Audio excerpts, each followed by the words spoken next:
أعوذ بالله من الشيطان الرجيم بسم الله الرحمن الرحيم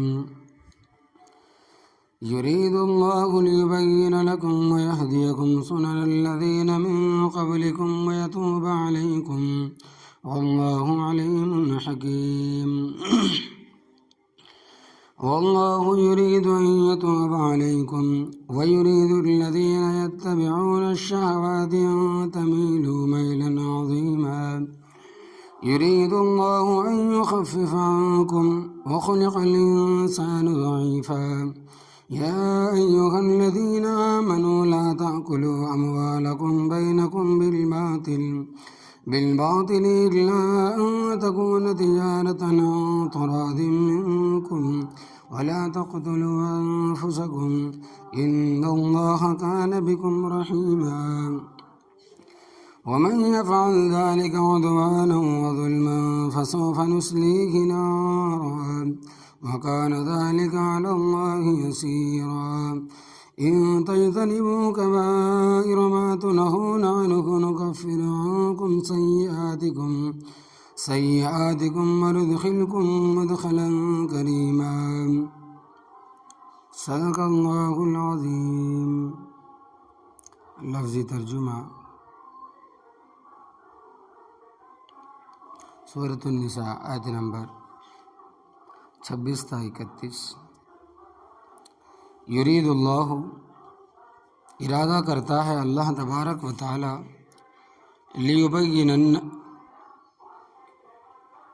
لیبیننکم، تاکہ بیان کرے تمہارے لیے احکام، لیبین لکم، یرید اللہ، ارادہ کرتا ہے اللہ تبارک و تعالی، لیبین لکم، تاکہ بیان کرے تمہارے لیے احکام، ویہدیکم، اور تاکہ تمہاری رہنمائی کرے، سنن الذین، ان لوگوں کے راستوں کی، من قبلکم، جو تم سے پہلے گزر گئے، ویتوب علیکم، اور تاکہ تم پر رجوع فرمائے، واللہ، اور اللہ تبارک و تعالی، علیم، جاننے والا ہے، حکیم، حکمت والا ہے، واللہ یرید، اور اللہ تبارک و تعالی ارادہ فرماتا ہے، ان، اس بات کا، یتوب علیکم، کہ تم پر رجوع فرمائے، ویرید الذین، اور ارادہ کرتے ہیں وہ لوگ، یتبعون الشہوات، جو پیروی کرتے ہیں خواہشات کی، ان، اس بات کی، تمیلو، تم پھر جاؤ حق سے، میلاً عظیماً، پھر جانا بہت بڑا، یرید اللہ، ارادہ کرتا ہے اللہ تبارک و تعالی، ان، اس کا کہ یخفف عنکم، تم سے بوجھ ہلکا کرے، وخلق الانسان ضعیفا، اور پیدا کیا گیا ہے انسان کمزور، یا ایھا الذین آمنوا، اے وہ لوگو جو ایمان لائے ہو، لا تاکلوا، نہ کھاؤ، اموالکم، اپنے مال، بینکم، آپس میں، بالباطل، ناحق طریقے سے، الا ان تکون تجارتا، مگر یہ کہ ہو تجارت، ان تراض منکم، آپس میں رضامندی کے ساتھ، ولا تقتلوا، اور نہ قتل کرو، انفسکم، اپنی جانوں کو، ان اللہ، بے شک اللہ تبارک و تعالی، کانا ہے، بکم رحیما، تم پر مہربانی کرنے والا، ومن یفعل ذلک، اور جس نے یہ کارروائی، عدوانا، زیادتی کرتے ہوئے، وظلماً، اور ظلم کرتے ہوئے، فسوف نصلیہ نارا، پس ان قریب ہم اسے داخل کریں گے آگ میں، وکان ذالک، اور ہے یہ چیز، علی اللہ یسیرا، اللہ تبارک و تعالی پر آسان، ان تجتنبوا، اگر تم اجتناب کرو گے، بچو گے، پرہیز کرو گے، کبائر ما تنہون عنہ، ان بڑے گناہوں سے جن سے تمہیں روکا گیا ہے، نکفر عنکم سیئاتکم، تو ہم مٹا دیں گے تم سے تمہارے چھوٹے گناہ، وندخلکم، اور ہم داخل کریں گے، مدخلاً، داخل ہونے کی جگہ میں، کریماً، بڑی عزت والی ہوگی۔ اس صورت میں اللہ تبارک و تعالیٰ نے زیادہ تر حقوق العباد بیان فرمائے ہیں، چنانچہ یتیموں کے حقوق بیان فرمائے، پھر عورتوں کے حقوق بیان فرمائے جو وراثت کے حقدار ہیں، پھر ان عورتوں کا بیان فرمایا جن کے ساتھ نکاح حرام اور ان کا ذکر فرمایا جن کے ساتھ نکاح حلال۔ اب اللہ تبارک و تعالیٰ احسان جتلاتے ہیں کہ میں نے یہ احکام نازل فرما کر تم پر احسان کیا ہے۔ ارشاد ربانی ہے کہ یرید اللہ، ارادہ کرتا ہے اللہ تبارک و تعالیٰ، لیبین لکم، تاکہ بیان کرے تمہارے لیے احکام۔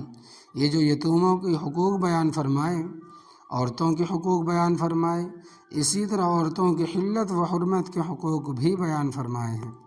یہ اس کا تمہارے اوپر احسان ہے کہ ویہدیکم، اور تمہاری رہنمائی کرے، سنن الذین من قبلکم، ان لوگوں کے راستوں کی جو تم سے پہلے لوگ گزرے ہوئے، جیسے انبیاء ہے، شہداء ہے، صدیقین ہے۔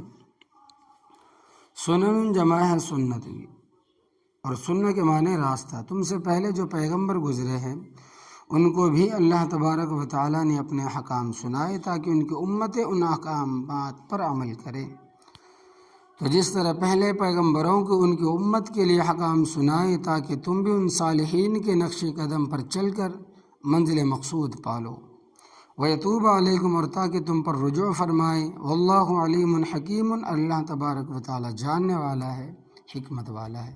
لہٰذا اس نے جو بھی احکام تم پر نازل فرمائے ہیں وہ حکمت پر مبنی ہے۔ علیم بھی ہے، جو فرمائے کہ ہے حق، جو فرمایا ہے حق فرمایا ہے۔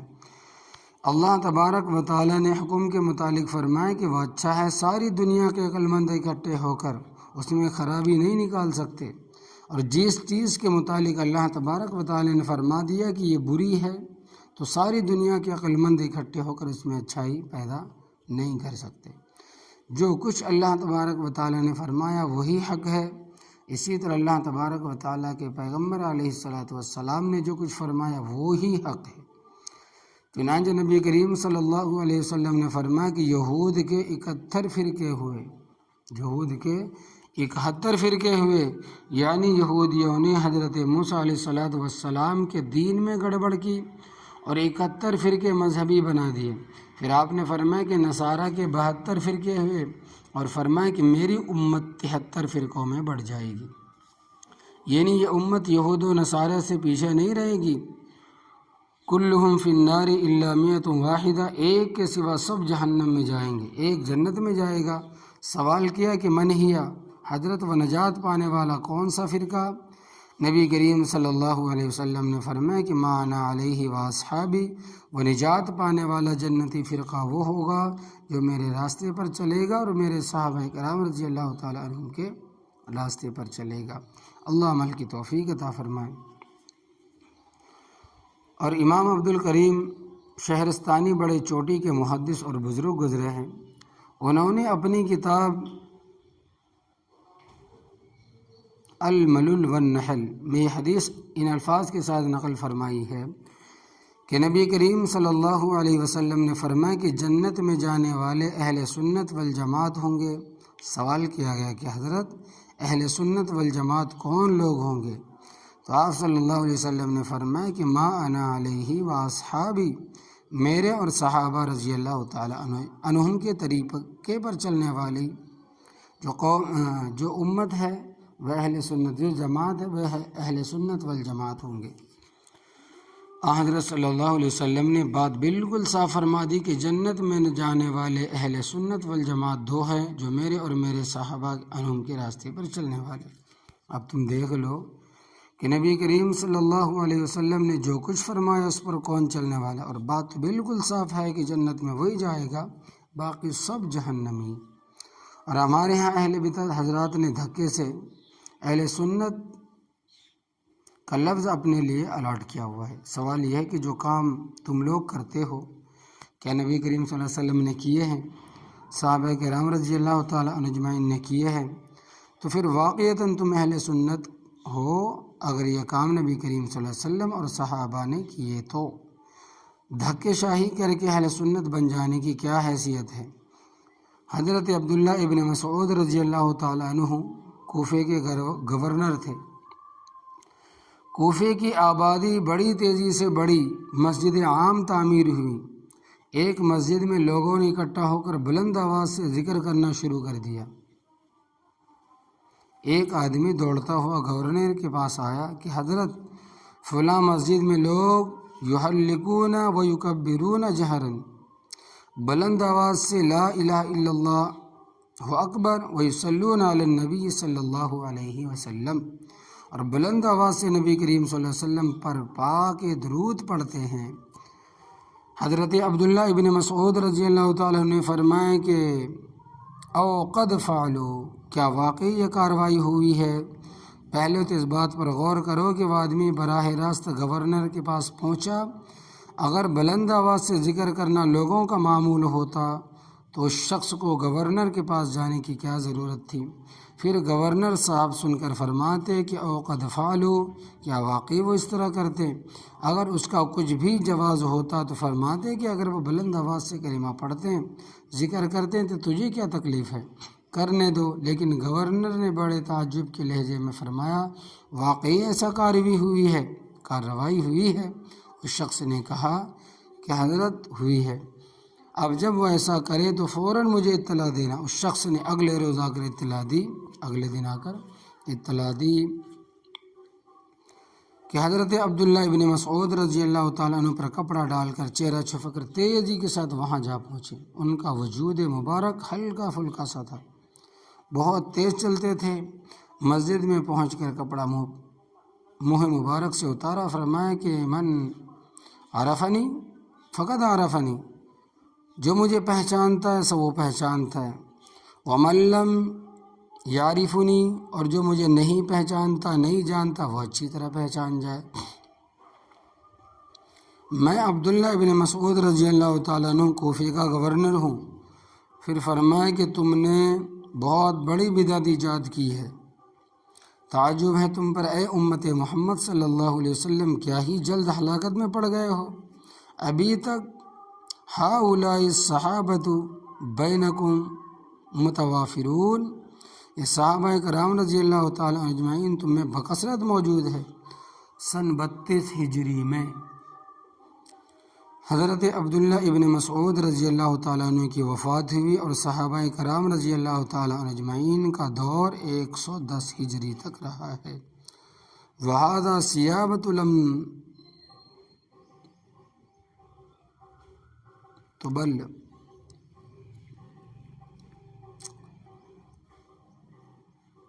اور ابھی تک نبی کریم صلی اللہ علیہ وسلم کے کپڑے پرانے نہیں ہوئے،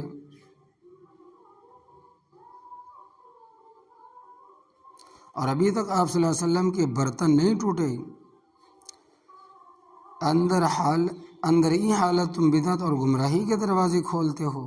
حتی اخرجہم من المسجد، یہاں تک کہ ان کو مسجد سے نکال دیا۔ فقال ما اراکم الا مبتدعین، پھر فرمایا کہ میرا فتویٰ ہے کہ تم بدعتی ہو۔ تو یہ بدعتی آج اہل سنت بنے ہوئے ہیں، اور جو کچھ آج کل کے بدعتی کرتے ہیں وہ بھی یہی کچھ کر رہے تھے، بلند آواز سے کلمہ شریف پڑھ رہے تھے اور اللہ اکبر پڑھ رہے تھے اور درود شریف پڑھ رہے تھے، مگر جمع ہو کر۔ مگر حضرت عبداللہ ابن مسعود رضی اللہ تعالیٰ عنہ نے ان کو بدعتی کہہ کر مسجد سے نکال دیا، اور حضرت عبداللہ ابن مسعود رضی اللہ تعالیٰ عنہ وہ صحابی ہے جن کے بارے میں نبی کریم صلی اللہ علیہ وسلم نے فرمایا کہ ما رضی لکم ابن ام عبد، اے امتیوں میں تمہارے لیے اس چیز پر راضی ہوں جس پر عبداللہ عنہ راضی ہے، وَسَخَطْتُ لَكُمْ مَا سَخَطَ لَكُمْ ابن ام عبد، میں اس چیز کو پسند کرتا ہوں جس کو عبداللہ رضی اللہ تعالیٰ عنہ پسند کرتے ہیں۔ حضرت صلی اللہ علیہ وسلم کو، نبی کریم صلی اللہ علیہ وسلم کو ان پر اتنا اعتماد تھا تو معاف کرنا، یہ بدعتی اہل سنت کس طرح بن گئے جنہوں نے کوئی بدعت چھوڑی ہی نہیں، اور بدعت کو صحابہ کرام رضی اللہ تعالیٰ عنہ اتنا برا سمجھتے تھے، اس کا اندازہ اس روایت سے لگائیں کہ ابو داؤد میں روایت ہے کہ حضرت مجاہد رحمۃ اللہ علیہ فرماتے ہیں کہ ایک مرتبہ میں حضرت عبداللہ ابن عمر رضی اللہ تعالیٰ عنہ کے ساتھ ایک مسجد میں نماز کی غرض سے داخل ہوا۔ حضرت عبداللہ ابن عمر رضی اللہ تعالیٰ عنہ آخری عمر میں نابینا ہو گئے تھے، ان کو مجاہد حضرت مجاہد رحمۃ اللہ علیہ کبھی اور ساتھی لے کر جاتے تھے۔ اذان ہو چکی تھی، مؤذن نے اونچی آواز میں یہ کہنا شروع کر دیا کہ آؤ بھائی نماز کا وقت ہے۔ اذان کے بعد کہا آؤ بھائی نماز کا وقت ہے، جماعت کا وقت ہے۔ حضرت عبداللہ رضی اللہ تعالیٰ عنہ نے حضرت مجاہد رضی اللہ تعالیٰ عنہ نے سے فرمایا اخرج بنا فإن ھذا بدعہ، مجھے یہاں سے لے چلو اس لیے کہ بدعت ہے۔ اندازہ کرے کہ ابن عمر رضی اللہ تعالیٰ عنہ نے بدعت اور اہل بدعت سے کیسی نفرت کی۔ انہوں نے ان کی مسجد میں نماز پڑھنی بھی گوارا نہیں کی۔ اذان کے بعد لوگوں کو بلانے کا کیا معنی ہے جب اذان ہی بلانے کا ہے؟ تو اس مسئلے میں تفصیل ہے کہ اچھی طرح سمجھ لو۔ وہ اس طرح کہ اذان ہو جانے کے بعد تم گھر سے نماز کے لیے مسجد میں آ رہے ہو اور آتے ہوئے اپنے محلے میں آس پاس کے لوگوں کو کہتے ہو کہ آؤ بھائی نماز کے لیے چلیں، یہ جائز ہے۔ اور دوسری صورت یہ ہے کہ مؤذن اذان دینے کے بعد پھر اذان کی طرح آواز لگائے اور کہے کہ نماز کے لیے آؤ، یہ بدعت ہے۔ اور دونوں میں بڑا فرق، تو چونکہ مؤذن نے اذان کے بعد تصویب کی تھی اس لیے حضرت ابن عمر رضی اللہ تعالیٰ عنہ نے وہاں نماز نہ پڑھی، تو بہت سارے لوگ غلط فہمی کا شکار کہ بریلویوں کو وہ اہل سنت والجماعت سمجھتے ہیں اور ہم کو وہابی کہتے ہیں۔ لا حول ولا قوت الا باللہ العلی العظیم۔ بھائی وہابی تو محمد ابن عبد الوہاب نزدی کے پیروکاروں کو کہا جاتا ہے، اور وہ مسلکاً حنبلی تھا اور ہم بڑے پکے حنفی ہیں۔ وہ ہم وہابی کس طرح ہو گئے؟ یہ انگریز کی پالیسی، اس نے ہمیں بدنام کرنے کے لیے ہمارے ساتھ یہ وہابی کا دم لگائی تھی۔ وہابی کا جو دم ہے اس نے لگائی تھی، جو ابھی تک اتری نہیں۔ ہم بالکل وہابی نہیں، الحمدللہ ہم سنی اور اہل سنت والجماعت ہے۔ غنیت الطالبین میں ہے کہ حضرت شیخ عبد القادر جیلانی رحمۃ اللہ سے سوال کیا گیا کہ اہل سنت والجماعت کی تعریف کیا؟ فرمایا کہ اہل سنت وہ لوگ ہیں جو نبی کریم صلی اللہ علیہ وسلم کے طریقے پر چلنے والے ہیں، اور جماعت سے مراد صحابہ کرام کی جماعت ہے، یعنی صحابہ کرام رضی اللہ تعالیٰ عنہم اجمعین کے نقش قدم پر چلنے والے ہیں۔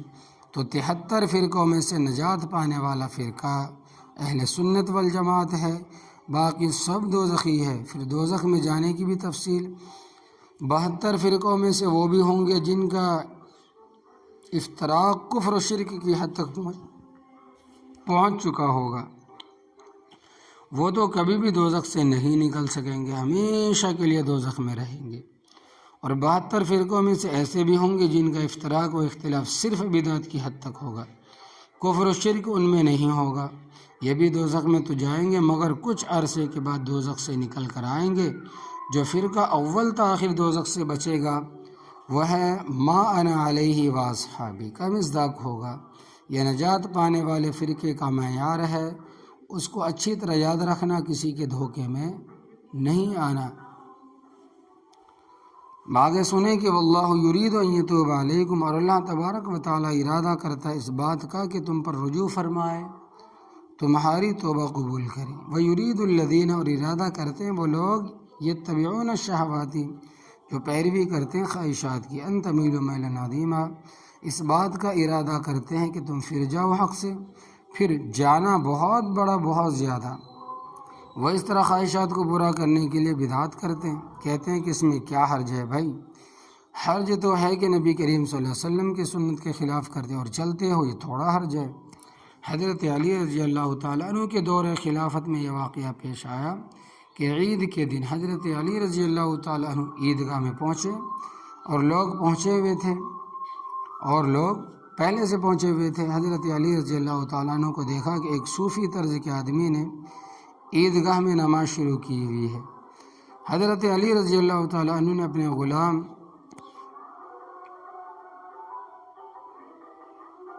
قمبر رحمۃ اللہ علیہ سے کہا کہ جا کر اس صوفی کے کان میں آہستہ سے کہو کہ عید والے دن عیدگاہ میں عید کے نماز کے علاوہ کوئی نماز نہیں ہوتی، زوال کے بعد ظہر بھی ہے اور عصر بھی ہے۔ غلام نے حسب حکم صوفی کے کان میں جا کر کہہ دیا، مگر وہ بڑا سخت قسم کا صوفی تھا، باز نہ آیا۔ حضرت علی رضی اللہ تعالیٰ عنہ نے اپنے غلام سے پوچھا کہ بھائی تو اس کو کہہ کر آیا ہے؟ اس نے کہا کہ حضرت بالکل اچھی طرح کہہ کر آیا، مگر وہ نہیں مانتا۔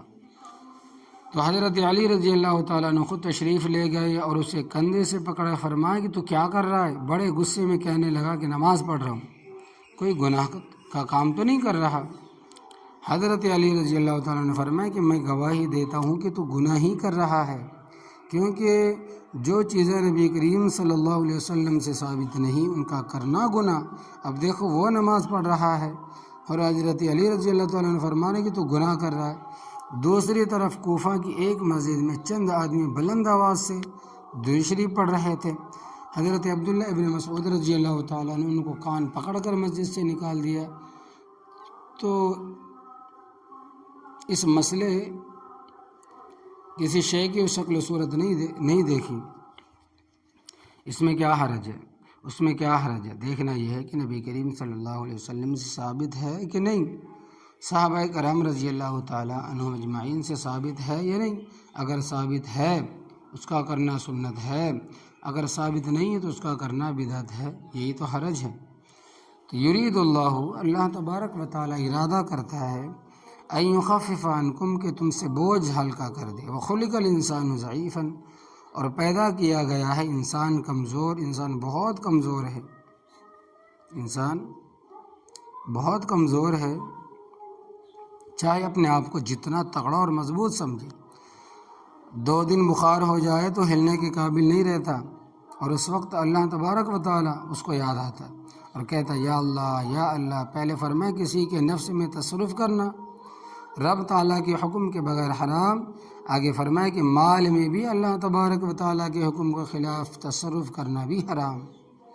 فرمایا کہ یا ایھا الذین آمنوا، اے وہ لوگو جو ایمان لائے ہو، لا تاکلوا اموالکم بینکم بالباطل، نہ کھاؤ اپنے مال آپس میں ناحق طریقے سے، وہ اس طرح کہ تم چوری کر کے کھاؤ، ڈاکہ ڈال کے کھاؤ، رشوت لے کے کھاؤ، ظلم زیادتی کر کے کھاؤ، مکر و فریب کے ذریعے حاصل کرو، یہ فراڈ کر کے حاصل کرو، یا ملاوٹ کر کے حاصل کرو، یہ سب طریقے باطل طریقے ہیں۔ الا ان تکون تجارتا، مگر یہ کہ ہو تجارت، ان تراض منکم، آپس میں رضامندی سے۔ تجارت کے ذریعہ کھانا جائز ہے، مگر دوسرے کا مال ناجائز طریقے سے کھانا جائز نہیں۔ ولا تاکلوا انفسکم، نہ قتل کرو اپنی جانوں کو، کیونکہ جن کو قتل کر رہے ہو وہ بھی تو تمہارے جیسے انسان ہیں، تمہارے بھائی ہیں، ان کو تم کیوں قتل کرتے ہو؟ ان اللہ کان بکم رحیما، بے شک ہے اللہ تبارک و تعالیٰ تم پر مہربانی کرنے والا، شفقت کرنے والا۔ ومن یفعل ذلک، جس نے کی یہ کارروائی یعنی اللہ کے حکموں کو توڑا، عدوانا و ظلما، زیادتی کرتے ہو اور ظلم کرتے ہوئے۔ عدوان کہتے ہیں بندے کے حق کو توڑنے کو، اور ظلم کہتے ہیں اللہ تبارک و تعالیٰ کے حق کو توڑنے کو۔ تو جب آدمی کسی دوسرے کا مال ناجائز طریقے سے کھائے گا تو اللہ تبارک و تعالیٰ کے حق کو بھی توڑنے والا ہوگا اور بندے کے حق کو بھی توڑنے والا ہوگا۔ جو شخص تعدی اور ظلم کرے فسوف نصلیہ نارا، پس ان قریب ہم اسے داخل کریں گے آگ میں۔ اگر دنیا میں وہ کسی نہ کسی طرح سزا سے بچ بھی گیا تو جہنم کی ابدی سزا اس کے انتظار میں ہے۔ وکان ذلک علی اللہ یسیرا، اور یہ دوزخ میں سزا دینا اللہ تبارک و تعالیٰ کے لیے بہت آسان۔ ان تجتنبوا، اگر تم اجتناب کرو گے، بچو گے، کبائر ما تنہون عنہ، ان بڑے گناہوں سے جن سے تمہیں روکا گیا ہے، نکفر عنکم سیئاتکم، ہم مٹا دیں گے تم سے تمہارے چھوٹے گناہ۔ مطلب یہ کہ اگر تم بڑے گناہوں سے بچتے رہو گے تو چھوٹے گناہ ہم خود بخود معاف کر دیں گے، کبیرہ گناہ بڑے ہیں۔ حدیث پاک میں آتا ہے کہ اللہ تبارک و تعالیٰ کے ساتھ شرک کرنا، پھر ماں باپ کی نافرمانی کرنا، شراب پینا، زنا کرنا، یتیم کا مال کھانا، میدان جنگ سے بھاگ جانا، جھوٹ بولنا، یہ سب بڑے گناہ ہیں۔ ان کے علاوہ اور بھی بہت سارے گناہ ہیں۔ تو اگر تم بڑے گناہوں سے بچتے رہو گے تو تمہارے جو چھوٹے گناہ ہیں وہ نیکیوں کی برکت سے خود بخود مٹ جائیں گے۔ اللہ تبارک و تعالیٰ کا ارشاد ہے کہ ان الحسنات یذہبن السیئات، بے شک نیکیاں گناہوں کو دور کر دیتی ہے، یعنی نیکیوں کی برکت سے صغیرہ گناہ خود بخود معاف ہو جاتے ہیں۔ حدیث پاک میں آتا ہے کہ جب آدمی نماز کے لیے گھر سے چلتا ہے تو ہر قدم کے لیے نیکیاں لکھی جاتی ہیں اور ایک صغیرہ گناہ مٹ جاتا ہے۔ پھر وضو کرتا ہے تو اس کی برکت سے صغیرہ گناہ خود بخود جھڑ جاتے ہیں۔ پھر جب مسجد میں آ کر نماز میں شریک ہوتا ہے تو اللہ تبارک و تعالیٰ کی طرف سے اس کو نیکیاں ملتی رہتی ہے۔ وَنُدْخِلُكُم مُدْخَلًا كَرِيمًا، اور ہم تمہیں داخل کریں گے داخل ہونے کی جگہ میں جو بڑی عزت والی ہے اور وہ جنت ہے۔ اللہ تبارک و تعالیٰ تمام مسلمین اور مسلمات کو جنت والی جگہ نصیب عطا فرمائے، آمین یا رب العالمین۔